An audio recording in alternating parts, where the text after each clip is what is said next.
Okay, bismillahirrahmanirrahim. Assalamualaikum warahmatullahi wabarakatuh. Jadi, nama saya Ainal Mardiah binti Shahabuddin. Hari ini saya akan berkongsi dengan tuan-puan berkenaan tajuk perkhidmatan tambah nilai farmasi.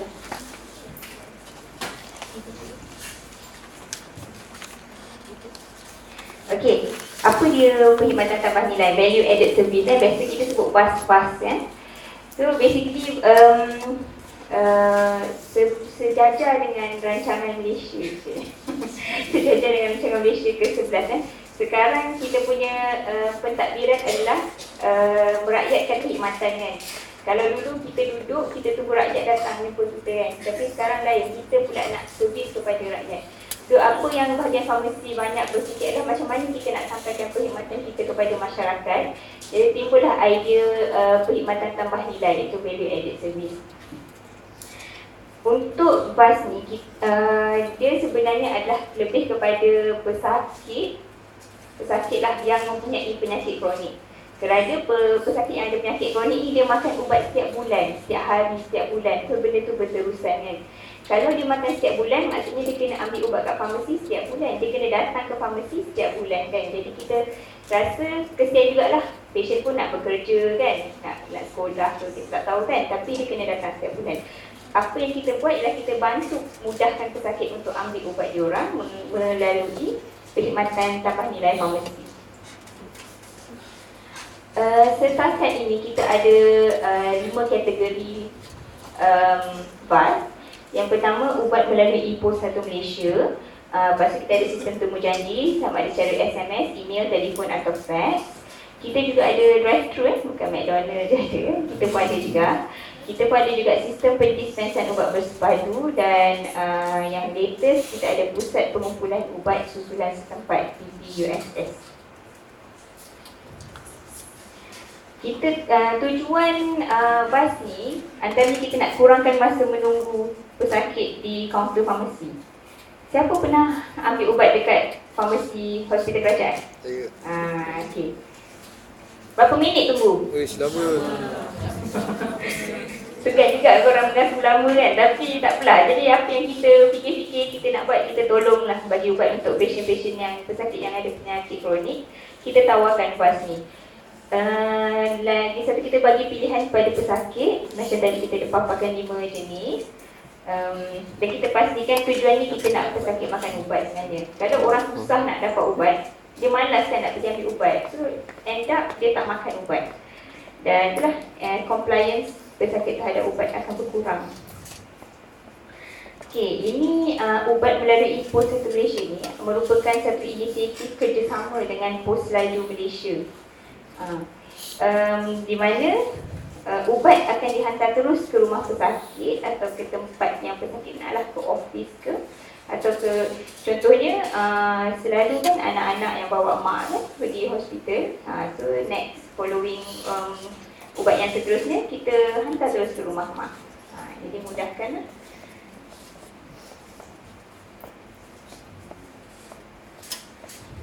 Kriteria dia secara kasar dia pesakit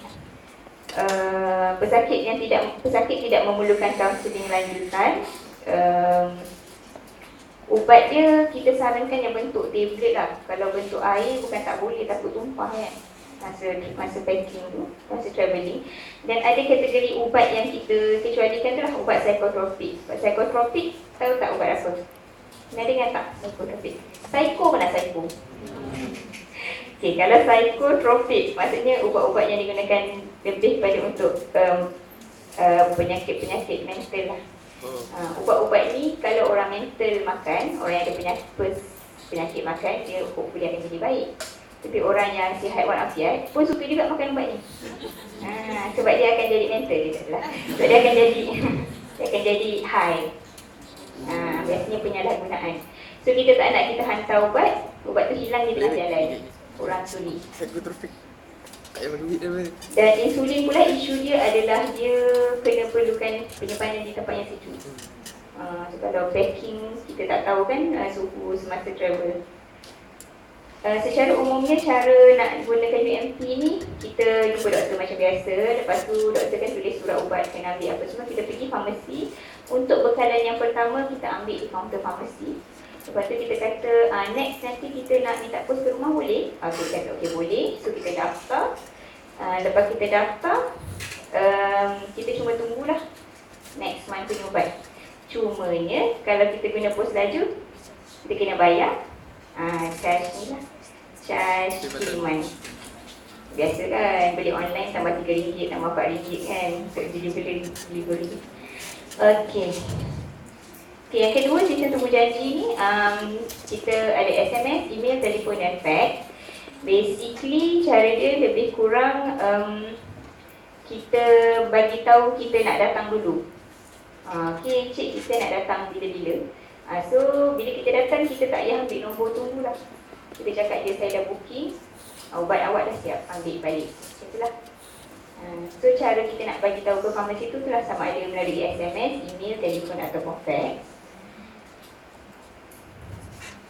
Okay, ni cuma ni lah teknik dia lah, cara kena ada. Yang penting kena masukkan nombor kad pengenalan. Yang penting. Sebab kita takut, kita pun risau juga kan, sesuka hati je orang hantar, kita kena semak jugalah. Sebab sekarang kita tak nak ada medication error, kesilapan pengubatan.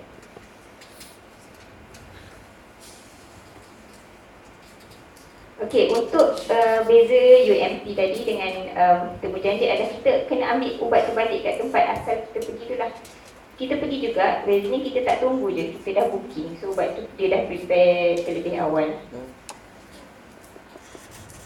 Okey, third, drive-thru. Drive-thru pun sama, konsep dia sama, kita nak cepat kan. Kadang siapa pernah pergi Hospital Sultan Aminah, parking dia susah nak dapat parking.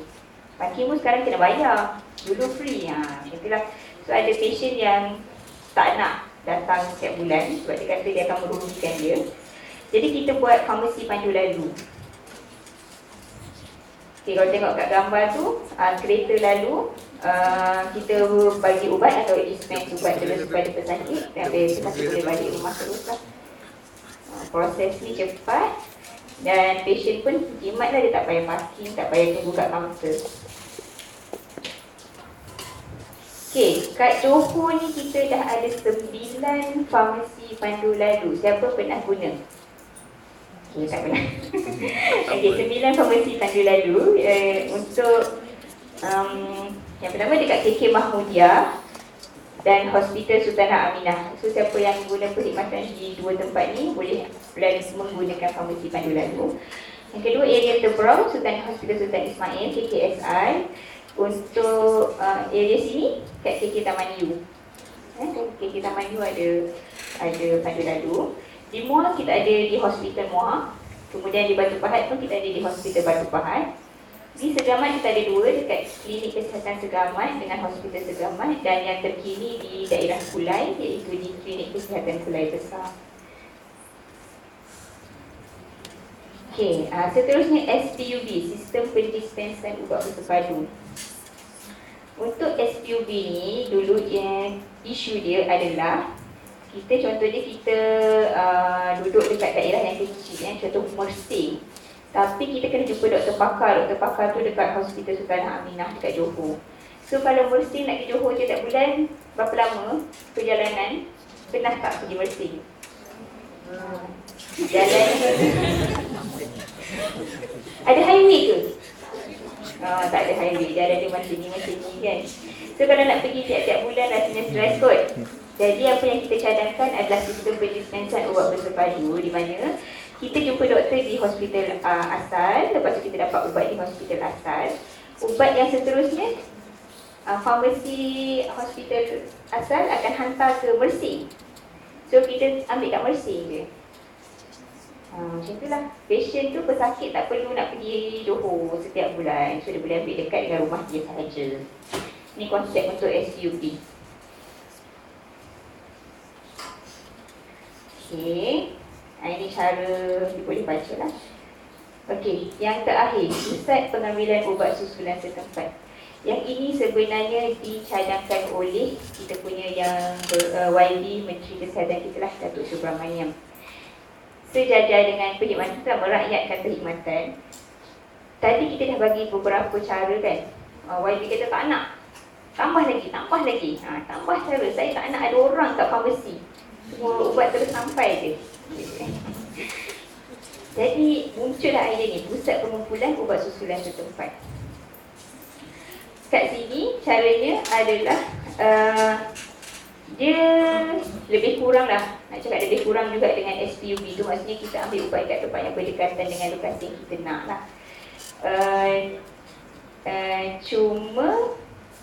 Cuma beza dia sikit pada tadi tu, SPUB tu, bezanya adalah kita ambil contohnya, saya bagi contoh Mersing kan.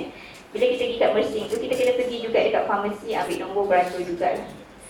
Beza dia dengan CPUSS adalah ubat dia dah disediakan lebih awal. So dah dekat, sampai pun dah siap lagi. Kalau tak makan, saja je lah kan. Okay.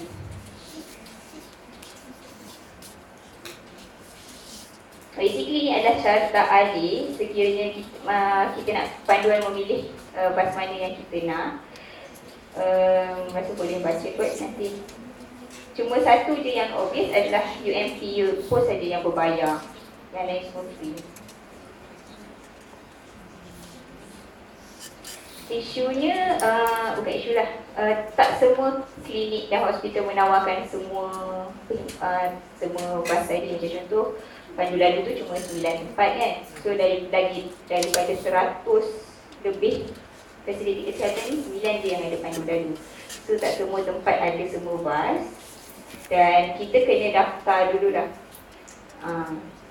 Maksudnya kalau ada adik sakit yang tak kronik, macam tadi nak Panadol, tak adalah macam okey lah tunggu Panadol terlipus ke rumah. Tak adalah.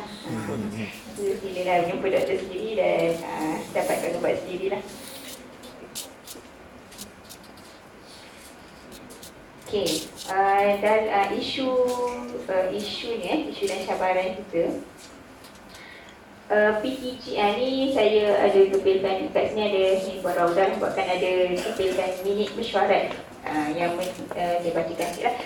PTJ tu maksudnya pusat tanggungjawab, maksudnya hospital atau KK yang merujuk SPUB ke mana-mana fasiliti perlu memastikan fasiliti yang sebenar yang dimohon oleh pesakit. Anggota perlu arif berkenaan kawasan yang dirujuk dan mengesahkan fasiliti dengan pesakit sebelum dokumentasi SPUB dilakukan. Maksudnya apa? Isu dia macam ni. Kan tadi kan pesakit Mersing tu nak balik Mersing kan. Okey saya nak ambil buat kat macam okey. Boleh Mersing. Sampai Mersing dia nak pergi mana? Hospital ke? Klinik kesihatan Mersing kanan ke? Klinik kesihatan Endau ke mana? So dia tak verify dulu. So yang hantar ni pun, saya ni orang Kedah kan, dapat kerja kat Johor. Mersing tak pernah pergi. So saya pun pilih Mersing je. Kat sana patient pergi hospital, gaduh, ubat saya mana? Tapi rupanya ubat dia pergi klinik kesihatan Mersing. So benda tu, isu dia adalah nak memudahkan pesakit dan pegawai nak tahu lokasi mana yang spesifik menawarkan bas yang mana yang spesifik. Kita nak meningkatkan kepuasan pelanggan, tak naklah pesakit. Lama-lama pesakit kata saya tak nak ambil ubat terus, saya tak nak pergi mana-mana. Jadi benda tu lagi berbahaya kan untuk pesakit dan penyakit yang dihadapi.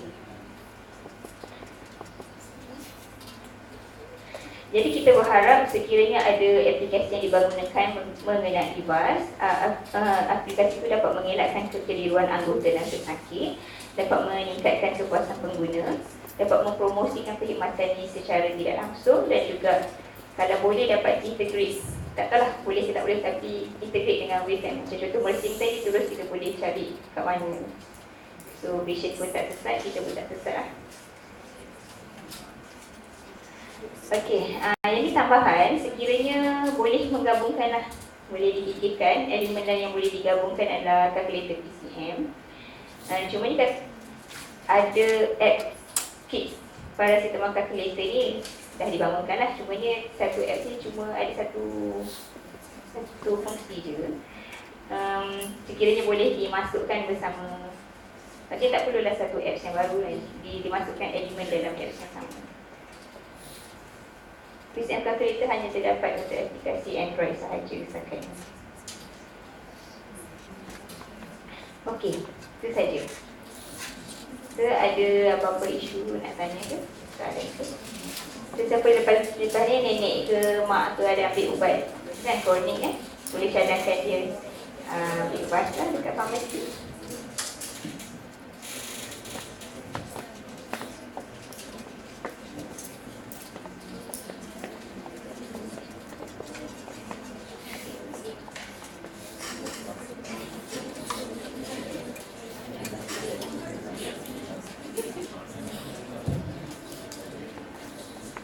Ada soalan?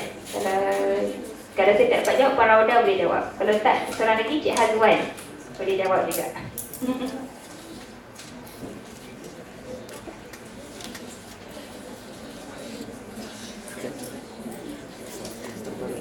Boleh. Assalamualaikum. Saya nak tanya, FAS ni memang dijalankan untuk setiap negeri je ke?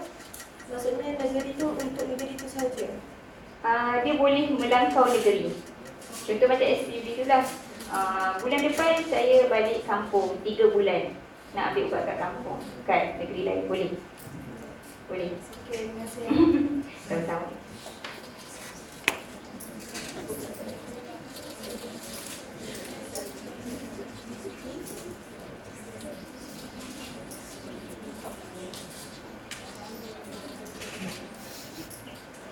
Ada siapa tak dulu nak jadi farmasis? Lepas tu ambil komputer tak ada kan?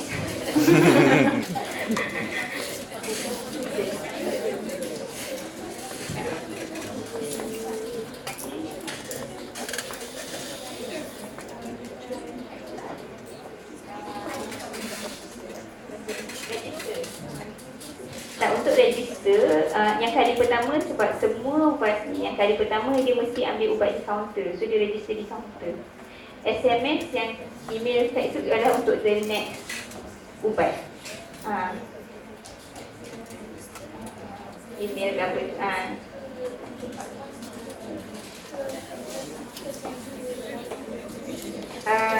Ke tempat yang dia, kalau untuk SMS tadi kan sebab dia kembali ke fasiliti asal. So fasiliti yang dia rawat, yang dia dapat rawatan, uruskan dia punya.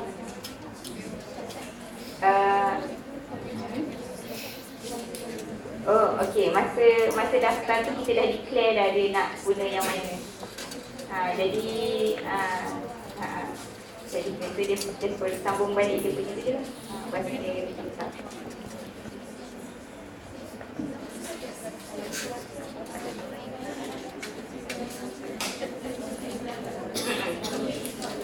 Ya, kiranya ada isu berbangkit, pegawai farmasi asal tu yang akan uruskan dia punya ubat dia lah basically.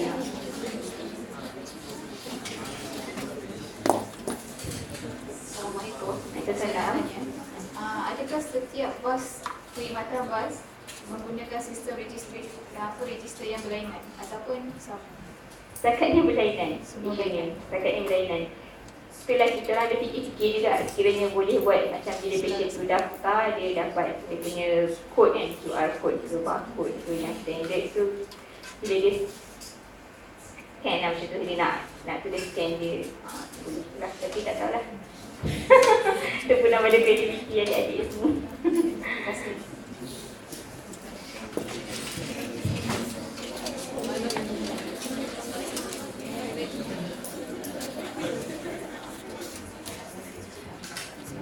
Assalamualaikum. Saya nak tanya berkenaan dengan SPUB tadi kan. Contohnya macam alamat yang dibagi untuk ambil ubat tu tempat asal kan. Macam Puan cakap tadi, kalau dia balik kampung, dia pergi 3 bulan kat situ, macam mana cara connection dia nak minta pihak tu hantar dekat kampung tu? Maksudnya melalui cara apa? Dia minta tu hantar kampung dia. Okay, so biasanya contohnya sebelum ni, contohnya dia dah biasa, contoh tadi mersing selama ni ubat tu dia ambil kat mersing, so 3 bulan seterusnya dia nak balik kampung kat tempat lain. Dia kena inform hospital asal tu lah, yang saya 3 bulan ni saya tak ada dekat sini, mohon dalam 3 bulan ni hantar ubat saya ke tempat ni. Cara dia nak contact balik tu dia boleh call ataupun email apa itu terpulang pada dia lah.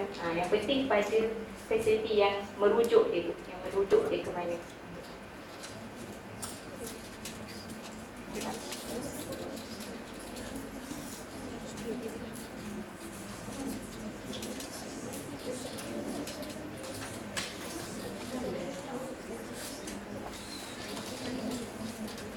So, kalau tak ada lagi soalan, kalau tak ada saya teruskan balik. Oh, ada.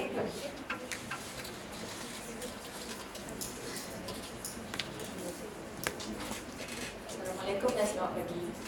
Saya tertarik dengan paracetamol calculator tu. Jadi paracetamol kita tahu dia ada banyak jenis. Jadi macam daripada mana sumber jenis-jenis tu? Okey. Okay, ni paracetamol calculator yang sedia ada lah. Dia khas untuk paracetamol sirap. Kalau ikutkan ubat budak, kita kena bagi ikut berat badan dia, bukan ikut umur dia. Bukan ikut umur, ikut berat badan. Jadi kalau hari ni berat badan dia 5 kilo, kita kena kira lah dalam tu. So kalau dari segi jenis pula, jenis ubat tu kalau nak dapat secara online boleh rujuk kepada MIMS lah, research MIMS. Tapi sebenarnya tak berapa penting. Yang lebih penting adalah strength. Strength tu kekuatan ubat. Kekuatan ubat. Kalau contoh tablet, kalau adik-adik pernah beli Panadol, pernah tak tengok ada Panadol tu ada 500, ada tulis 1 gram, ada tulis macam Actifas 650 kan. Tu strength. Tu nama dia strength ubat. Yang penting kita kena guna ubat tu generic name dia paracetamol, kita tengok berapa strength dia. Daripada strength tu, menggunakan apps tu kita akan calculate menggunakan body weight pesakit untuk tahu berapa sepatutnya dia kena makan. Macam itulah. Okey, okey tak?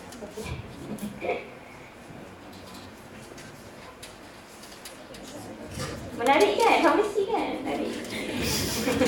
Lepas kita boleh collaborate lagi.